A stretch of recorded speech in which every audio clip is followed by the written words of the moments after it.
장관님, 네. 장관님, 예. 국회 오래 계셨지 않습니까?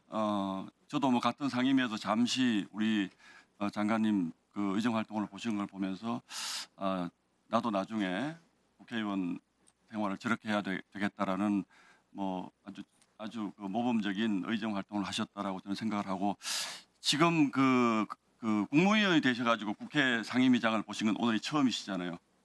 어떤 생각이 드십니까? 뭐 저는 일관되게 국회의원이 중요하다고 생각을 해왔습니다. 국회가 민의의 전당 아니겠습니까? 또 민주주의의 심장이라는 생각을 갖고 있고 여야 그래서 의원님들께서 늘 지금 잘 대화 타협했으면 장관님이 좋겠습니다. 우리 법사위원장 자리에 앉아 계셨으면 적어도 저희에게 토론의 기회는 주셨을 것이다라는 생각을 하는데요. 왜 제가 이런 질문을 드리냐 하면 지금 대한민국의 미래를 결정할 정말 중요한 세 가지 법이 오늘 이 국회를 통과를 했습니다. 그런데 그 처리 과정에서 정말 제대로 된 토론 기회도 주지 않고 야당 의원 입틀막하고 또 거기에 대해서 여당 의원님들 단 한마디도 하시지 않고 나도 좀 이상하지만 이거는 그냥 밀어붙일 수밖에 없다고 고백하신 우리 위원장님은 지금 어디로 가 계셨는지 현안 질의는 합의도 되지 않았던 이런 현안 질의를 허용하시고 그냥 어디론가 도망가시고 이렇게 이런 상황에 국회를 보시면서 이게 도대체 저는 초선 의원입니다만 창피함을 느낍니다. 이게 그리고 그 대신에 이 중요한 현안 그 법안에 대해서 단 한마디의 어떤 토론도 하지 않으셨던 분들이 갑자기 전직 대통령의 구치소 문제를 가지고 지금 집중적으로 질의를 하시는데 물론 하실 수 있다라고 생각합니다. 그러나 오늘 이 자리는 적어도 우리가 본질에 충실해야 되는 자리 아닙니까? 이게 무슨 물타기도 아니고 좋습니다. 저도 그거 적절치 않다고 생각합니다. 전직 대통령의 이런 모습. 이게 국회에서 지금 이 세 가지 중요한 법안에 대해서 단 한마디도 하지 않은 분들이 이렇게까지 큰 소리 목소리 높일 일인지 정말 의심스럽고요. 장관님, 오늘 아침 저 상황에 대해서 보고는 받으셨습니까? 그 구치소 상황에 대해서 정확히 장관님이 아시고 계시는 진실은 제가 정확히 공식적으로 보고받지 못했습니다. 네.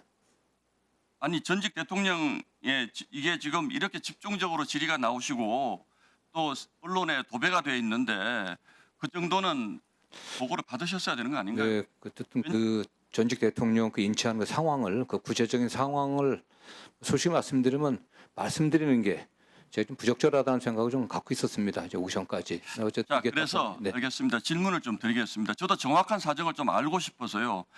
얼마 전에 윤 전 대통령을 접견하시고 온 분이 SNS에 올린 글이 대단히 화제가 된 적이 있습니다. 이분이 뭐라고 얘기를 하냐면 참으로 놀랍고 가슴 아프다.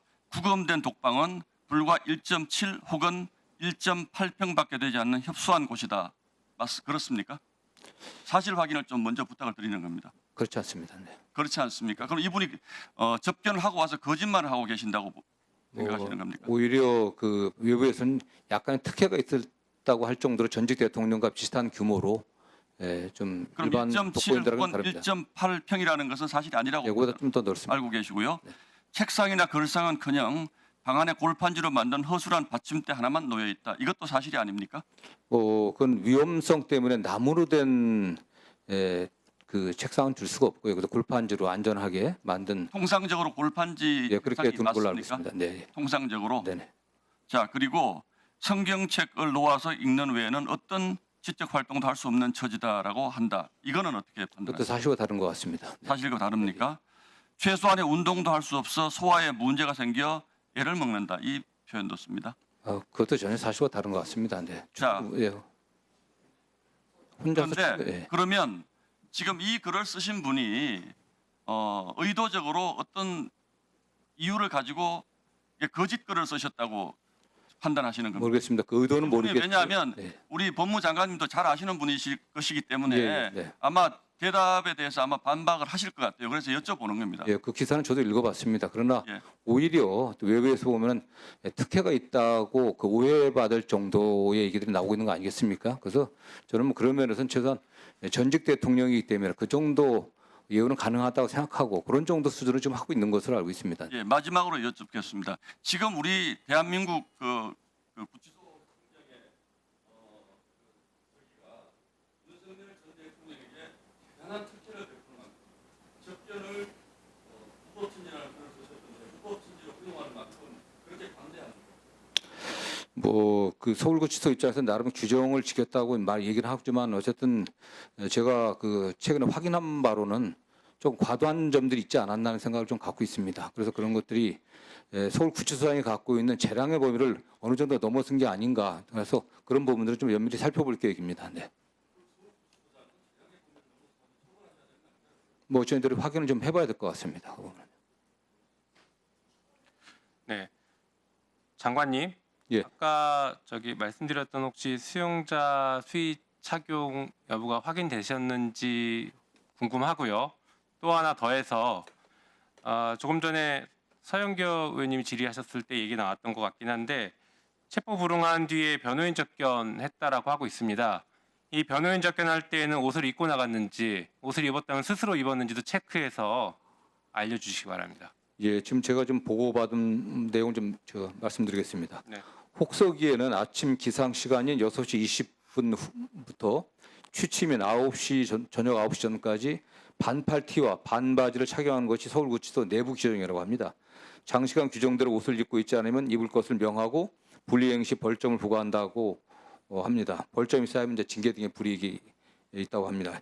이번 사안은 반팔 상하의를 정상적으로 입고 있다가 특검이 집행을 시도하자 그때 수의를 벗었고 특검이 나가자 바로 입었다고 합니다. 네, 네, 그러면 변호인 접견할 때는 수의를 입고 예, 그런 것 게 같습니다. 맞습니까? 네. 다음 질의는 박균택 의원님 질의해 주십시오.